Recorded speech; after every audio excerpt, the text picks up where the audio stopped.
저희 찬송가 488장 함께 찬양 드리시겠습니다. 찬송가 488장 이 몸의 소망 무언가 함께 찬양 드리시겠습니다.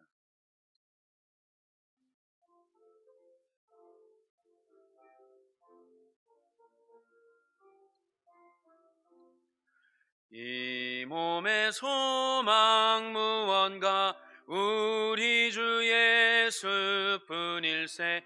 우리 주 예수 믿으리 아주 없도다. 주 나의 반석이시니 그 위에 내가 서리라. 그 위에 내가 서리라. 무섭게 바람 부는 밤 물결이 높이 설렐 때 우리 주 크신 은혜에 소망에 닻을 주리라.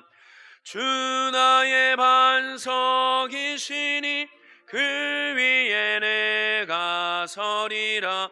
그 위에 내가 서리라. 세상에 믿던 모든 것 끊어질 그날 되어도 구주의 언약 미사와 내 소망 더욱 크리라. 주 나의 반석이시니 그 위에 내가 서리라. 내가 서리라.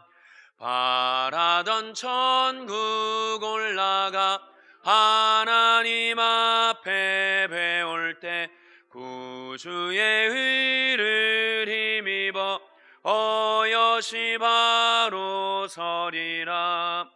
주 나의 반석이시니 그 위에 내가 서리라.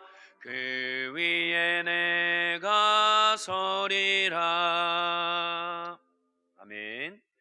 저희 함께 사도신경으로 신앙 고백 드리시겠습니다. 전능하사 천지를 만드신 하나님 아버지를 내가 믿사오며 그 외아들 우리 주 예수 그리스도를 믿사오니 이는 성령으로 잉태하사 동정녀 마리아에게 나시고 본디오 빌라도에게 고난을 받으사 십자가에 못 박혀 죽으시고 장사한 지 사흘 만에 죽은 자 가운데서 다시 살아나시며 하늘에 오르사 전능하신 하나님 우편에 앉아 계시다가 저리로서 산자와 죽은 자를 심판하러 오시리라. 성령을 믿사오며 거룩한 공회와 성도가 서로 교통하는 것과 죄를 사하여 주시는 것과 몸이 다시 사는 것과 영원히 사는 것을 믿사옵나이다. 아멘. 함께 나눌 하나님 말씀은 마태복음 22장 23절에서 33절입니다.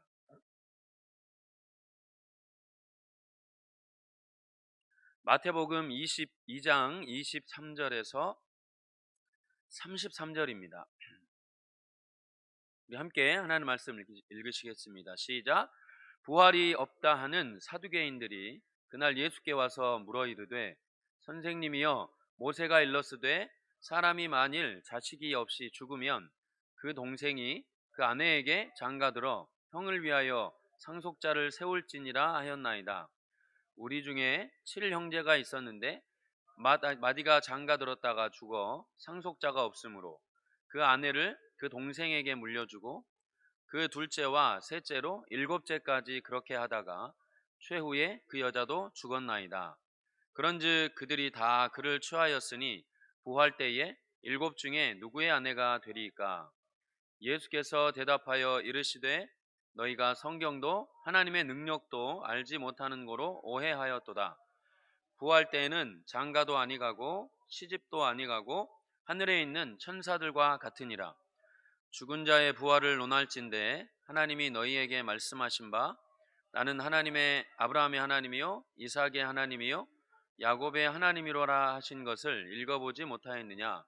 하나님은 죽은 자의 하나님이 아니요 살아있는 자의 하나님이시니라 하시니 무리가 듣고 그의 가르치심에 놀라더라. 아멘.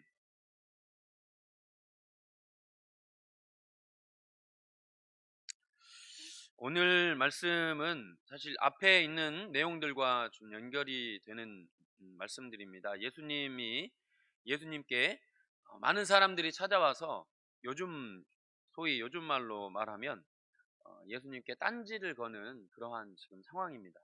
우리 앞에 22장 앞부분에 보시면 처음에는 대제사장과 장로들이 와서 권위에 대해서 이렇게 예수님의 권위가 어디서 왔느냐 이렇게 따졌고, 또 그리고는 바리새인들과 또 헤롯 당원들은 와가지고 세금 문제로 또 예수님을 이렇게 어, 책 잡으려고 이렇게 왔습니다. 오늘은 사두개인들이라는 사람들이 또 예수님께 와서 신학적인 문제, 부활의 문제를 붙잡고 예수님을 또 어떻게 하면 이 사람을 책잡을까, 어떻게 하면 이 사람을 끌어내릴까, 이런 궁리를 가지고 왔습니다. 참 불쌍한 사람들입니다.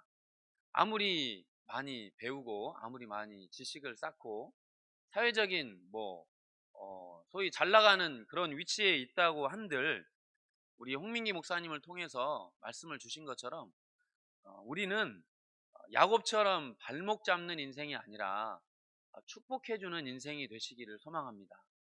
오늘도 보면 이 사두개인들, 사실 그 시대에 산헤드린 공회라는 그 공회가 있었습니다. 우리나라로 따지자면 국회의원 정도, 나라의 모든 의사결정을 하는 그 기구였는데, 당시 이스라엘은 정치와 종교가 하나였기 때문에 국회의원들이 곧 이제 그 목사님들이었죠. 이 사두개인들은 바로 그 헤롯 산헤드린 공회원들이었습니다. 아무리 많은 권력을 가지고 아무리 많은 힘을 가져도 이 사람들이 보는 시각이 이제 거기서 어떻게든지 이 예수님을 끌어내리려고 하는, 이 예수님의 발목을 잡는 그런 인생을 살아가고 있습니다. 예수님께 책망도 많이 들었지만 객관적으로 보면 참 이 사람들이 이 뭐랄까요, 참 불쌍한 인생을 사는 사람들이다라는 생각이 듭니다. 하나님이신 그분이, 영생의 그 진리 되신 예수님이 눈앞에 와 있는데 그걸 보지 못하고 그걸 보려고 하지도 않고 이생이 전부인 것처럼 살아가는 인생이죠. 우리는 영원을 품고 영생을 소유한 사람들처럼 넉넉한, 축복해주는 인생, 넉넉한 사람, 베풀어주는 인생, 오늘 하루를 살아가시는 저와 여러분 되시기를 소망합니다. 그것이 우리에게 주신 하나님의 사명이요, 또 우리가 하나님의 뜻을 이루는 귀한 사명인 줄 믿습니다. 여기 보시면 이제 사두개인들을 우리가 좀 살펴볼 필요가 있는데, 이 사두개인들은 말씀드렸던 것처럼 산헤드린 공회원들입니다. 그러니까 당시에 많은 권력자들입니다. 지금도 뭐 국회의원들은 사실 권력을 잡고 있지 않습니까? 법을 만드는 사람들이기 때문에 힘을 가진 사람들이죠. 그렇기 때문에 많은 부정축제와 재물과 권력을 가진 사람들이었습니다. 그러니 당연히 이 땅의 삶이 좋죠. 가졌으니까, 남을 막 부려먹을 수 있으니까, 힘을 발휘할 수 있으니까. 그러니까 당연히 이 사람들에게는 부활이 별로 소망이 없는 거죠. 내세, 다음 생, 죽음 이후의 삶은 별로 관심이 없습니다. 이 세상이 전부입니다. 어떻게 보면 지금 이 시대를 살아가는 많은 사람들이 바로 이러한 자세를 가지고 살아가는 것이 아닌가. 세상에 많이 가지면 가질수록, 많이 뭔가를 끌어모으면 모을수록 이 세상이 전부인 것 같죠. 죽음 이후의 삶, 심판에 대해서는 별로 관심도 없고 부활에 대해서는 더더욱 관심이 없습니다. 이 사두개인들이 그랬습니다. 근데 예수님이라는 분이 한 분이 와서 부활에 대해서 이야기하고 영생에 대해서 이야기하고 막 사람들의 마음을 막 이렇게 이제 뒤집으니까 이 사람들이 긴장을 한 거죠. 그래서 로마가 만약에 다시 들어와서 간섭을 하기 시작하면 자신들이 가진 권력을 빼앗길까 봐 결국은 자기 가진 것을 빼앗기지 않으려고 이 사두개인들, 바리새인들 마찬가지입니다. 헤롯 당원들, 대제사장들 다 마찬가지죠. 이 생에서 자기 가진 것을 놓치지 않기 위해 어떻게 해서든지 더 많이 가지려고 하는 이 어리석음 때문에 생명이신 예수님을 바라보지 못하는 그러한 우를 범합니다. 그래서 예수님을 이제 어떻게 하면 책잡을까, 어떻게 하면 이 사람을 끌어내릴까 궁리 하다가 생각해낸 것이 이제 말씀입니다. 그래서 부활에 대해서 이제 논하죠. 그래서 예수님께 이렇게 질문합니다. 만약에 일곱 형제가 있는데 죽었으면 네, 우리 이스라엘은 계대 결혼법이라 그래가지고 첫째가 결혼해서 죽으면 그 형수를 둘째가 이제 맞이하는 이런 문화가 있습니다. 이게 이제 성경에 나온 내용인데, 왜냐하면 이게 이제 그 후손을 이을 수 있도록 하나님이 보호하신 어떤 장치인데, 그것을 이용해서 이제 책 잡는 거죠. 만약에 부활하면 이 아내는 그럼 누구의 아내가 되겠습니까? 첫째부터 만약에 일곱째까지 다 쪼르륵 죽었으면, 이렇게 질문을 한 거죠. 예수님께서 말씀을 하십니다. 너희들이 우리 29절 말씀 같이 한번 읽어보시겠습니까? 시작. 예수께서 대답하여 이르시되 너희가 성경도 하나님의 능력도 알지 못하는 거로 오해하였도다. 하나님의 말씀은 우리가 누군가에게 자랑하려고 공부하는 것이 아닙니다. 성경을 공부하고 알면 알수록, 하나님을 섬기면 섬길수록, 나는 대답이 없는 인생이구나, 나는 해답이 없는 인생이구나, 나는 이렇게 못난 인생이구나, 죽을 수밖에 없는 인생이었구나, 사망의 종으로 살 수밖에 없는 인생이었구나, 그래서 주님이 오실 수밖에 없었구나, 이걸 깨닫게 해주는 것이 성경입니다. 사랑하는 여러분, 성경을 읽으실 때 유튜브나 어떤 신학 공부를 하실 때 겸손해지시기를 소망합니다. 우리가 하나님을 알고 하나님에 대해 공부하고 성경에 대해 공부하고 예수님에 대해, 교회에 대해, 그리고 구원에 대해, 그리고 심판에 대해, 교회에 대해서 공부를 하면 할수록 우리가 다시 우리의 삶이, 우리의 생각이 하나님 앞에 겸손해지는 우리의 삶이 되시기를 소망합니다. 그래서 결국은 우리가 하나님을 찾으러 가는 것, 하나님만이 내 인생의 해답입니다, 우리 인생의 해답이십니다, 고백하고 엎드릴 수밖에 없는 것. 그래서 성경을 공부하면 공부할수록 기도할 수밖에 없습니다. 왜? 그 해답이 우리에게 있지 않기 때문입니다. 우리 주님에게 있기 때문입니다. 오늘 아무리 이 사두개인들은 구약 모세 오경을 달달달달 외우는 사람들이었습니다. 목사님들이었습니다, 어떻게 보면.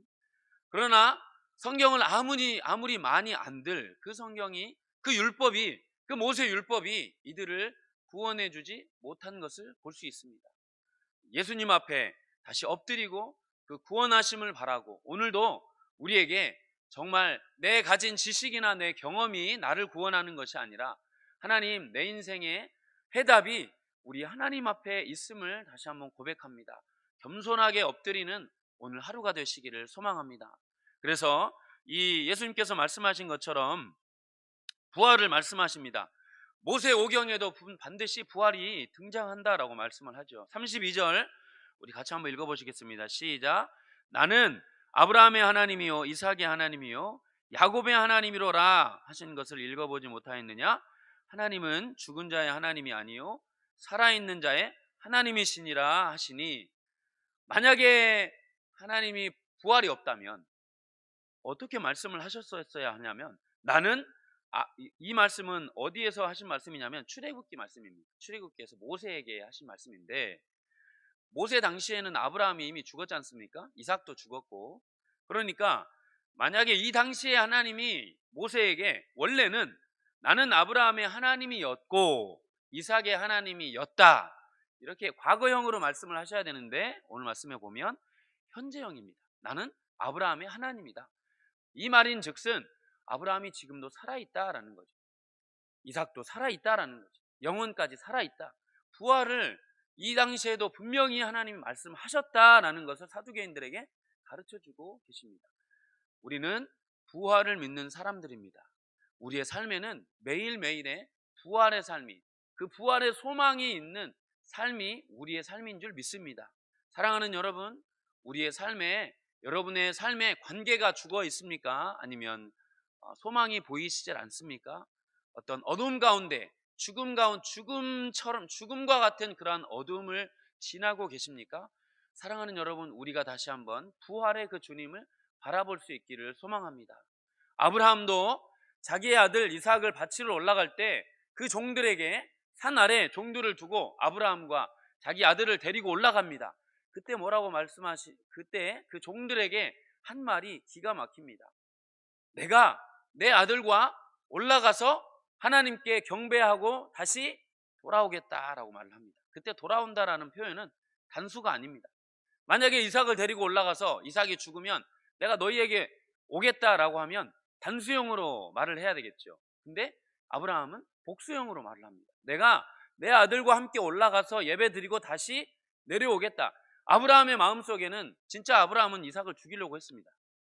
이삭을 죽이면 하나님이 어떻게 방법을 내시겠지. 하나님이 주셨으니까 하나님이 다시 살려내시겠지. 이것이 히브리서의 말씀입니다. 아브라함의 이 부활의 신앙, 우리의 삶에도 소망이 끝난 것처럼 보이고 다 끝난 것처럼 보이나 우리 하나님은 무에서 유를 창조하시는 분이 우리 하나님이신 줄 믿습니다. 오늘도 이 새벽에 그 부활의 주님을 붙드시기를 소망합니다. 여러분의 인생에, 우리의 인생에 오늘도 하나님이 해답이십니다. 하나님은 부활을 만들어내십니다. 말씀으로 창조하신 분이십니다. 이 말씀 붙드시고 오늘도 살아계신 그 하나님을 붙드시고 승리하시는 복된 하루가 되시기를 소망합니다. 아멘. 우리 함께 기도하시겠습니다. 하나님, 오늘도 우리가 부활의 소망의 그 주님을 붙드시는 하루가 되기를 소망합니다. 우리의 삶에 주님, 우리를 불쌍히 여겨주시고 나사로를 살리셨던 것처럼 우리의 가정을, 우리의 인생을 살려주시옵소서. 살아나게 하여 주시옵소서.